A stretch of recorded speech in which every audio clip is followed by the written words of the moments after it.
একটা শর্ট ভিডিওর মাধ্যমে অ্যান্সার দিই। তো একটা ভাইয়ের কমেন্ট ছিল সিআরপিএফ থেকে আরএফে কী করে যাবে।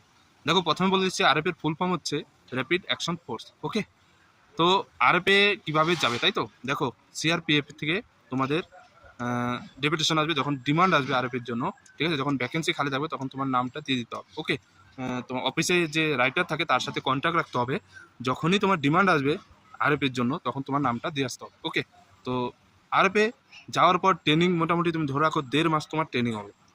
ট্রেনিং নর্মাল হবে, বেশি হার্ড হবে না। ওকে, 1.5 মাসের মতো ট্রেনিং হবে, তারপরে তুমি আরএফে পাক্কা হয়ে যাবে। ঠিক আছে, আরএফের ফ্যাসিলিটি কিন্তু অনেক বেশি। তোমার বেসিক পে 10% তুমি টাকা পাবে, আর টিপিটি পাবে কিছু টাকা। ওকে, মোটামুটি 2,2300 টাকার মতো তুমি টিপিটি পাবে, আর ফ্যামিলি রাখতে পারবে, এটা হচ্ছে সব থেকে বড় সুবিধা আরএফ। ওকে, তুমি যেখানে যাও না কেন তোমার ফ্যামিলি কোয়ার্টার 100% থাকবেই থাকবে, তুমি ফ্যামিলি রেখে আরামসে ডিউটি করতে পারো। ওকে।